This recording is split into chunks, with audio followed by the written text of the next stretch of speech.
There's so many artifacts in Abyss, I don't know which one to use.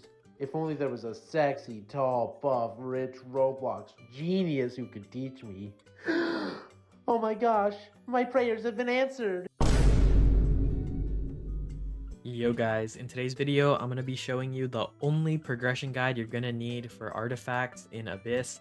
I'm going to show starting artifacts from when you're beginner to the game, all the way to the two different endgame artifact setups you can use, which are money making and just regular or well-rounded.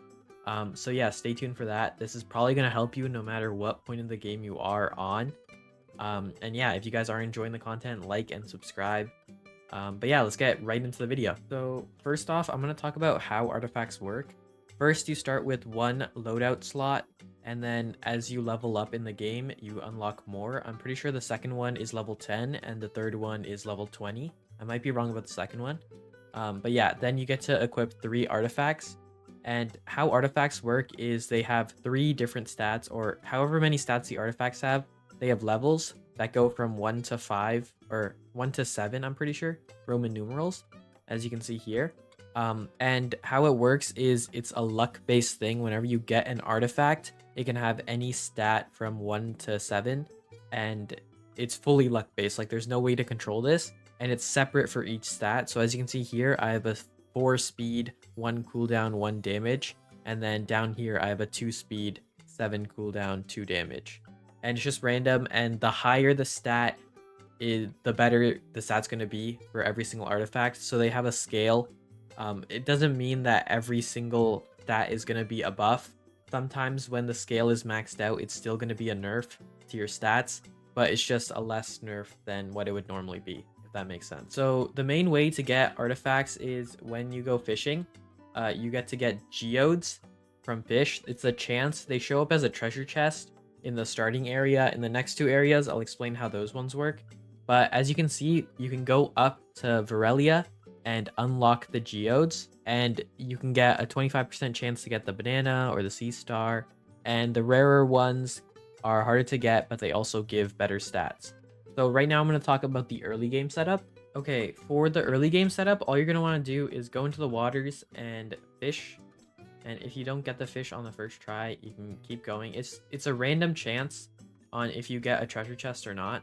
I'll try to show one where I actually get the treasure chest. So as you can see here, this fish has the treasure chest. So I want to hover my mouse over the treasure chest until it gets full.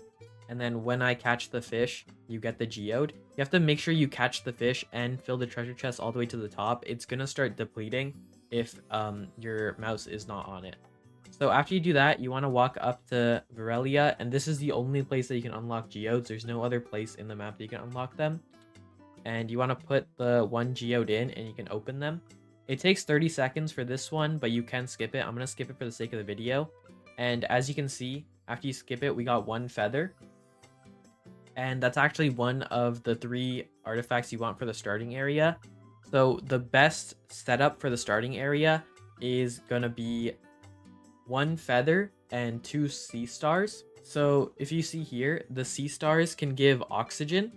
The worst stat that they can give is 5% oxygen, and the best is going to be 8%. And the next one is the feather, which gives you speed and decreases your damage, but you can make it to the point where it decreases your damage by 0.5%, which is like nothing.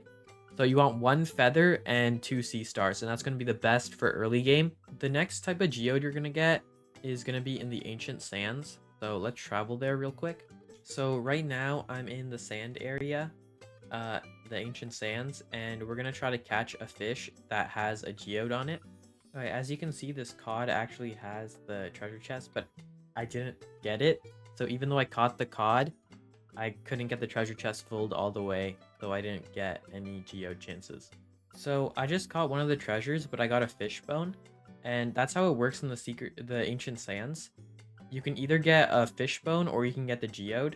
So it's going to take you a bit longer to grind geodes here. When you're trying to catch fish or geodes, try to go for fish that are harder to catch and have less progress speed, because it's going to be easier to fill up that bar while also filling up the fish. Because if you fill up the fish bar too fast, you're not going to have time for the geodes.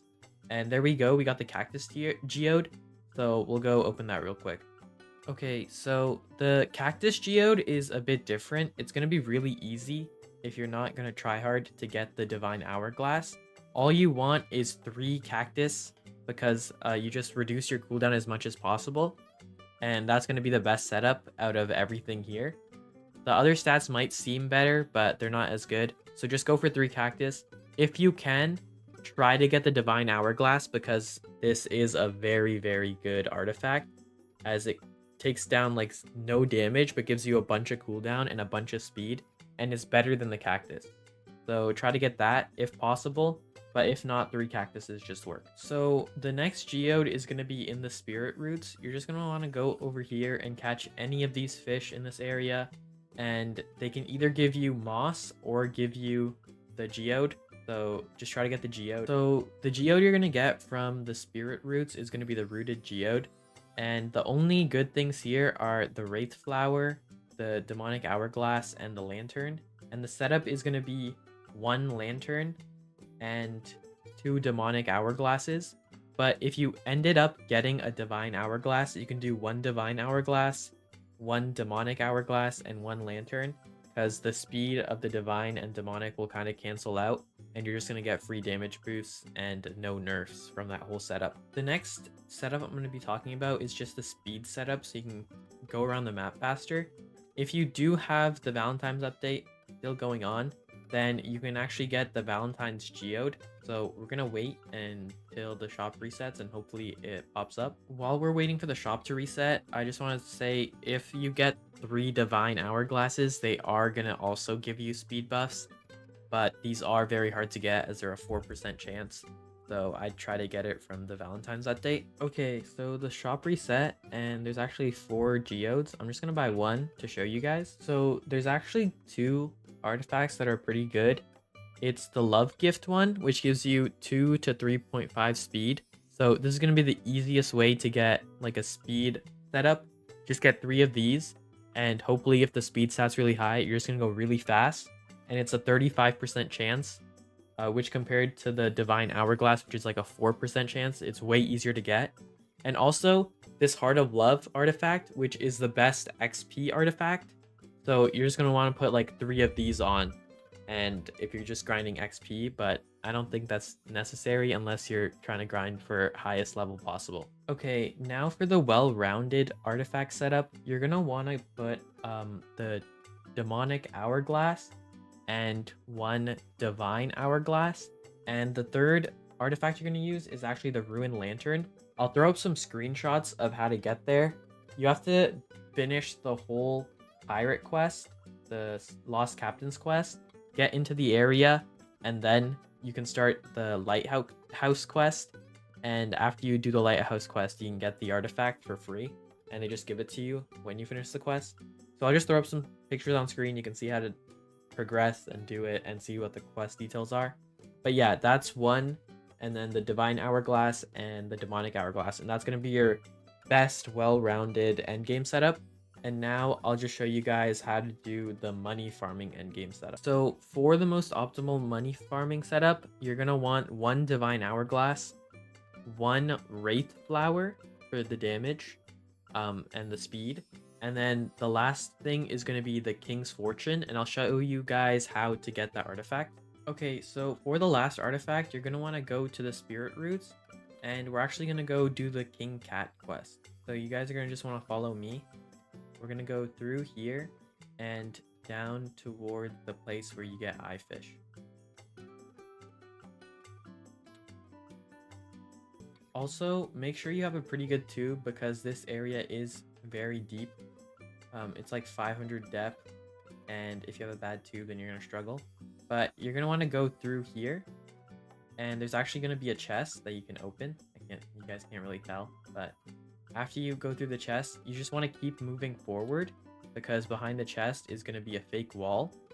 And if I can actually move through here, it's going to be an open area which you can walk in, and you're going to want to just walk all the way to the end, and there's going to be more chests and the King Cat. And after you talk to the King Cat, he's just going to give you a quest which you're going to have to do. It's 100,000 money and a very long quest. So as you can see, it's a bunch of stuff. And after you do that, he's actually going to give you his King's Fortune artifact, which gives you a 10% money boost, which is, I think, the best artifact for money grinding in the entire game. So if you have the time and have the 100k spare, do this quest. It's going to give you 10% more money when you have the artifact equipped, which is really good. But yeah, guys, that's all for today's video. If you guys liked the video, drop a like, subscribe if you haven't already, and comment what level you guys are in Abyss. And yeah, stay tuned for future videos, and see you guys next time.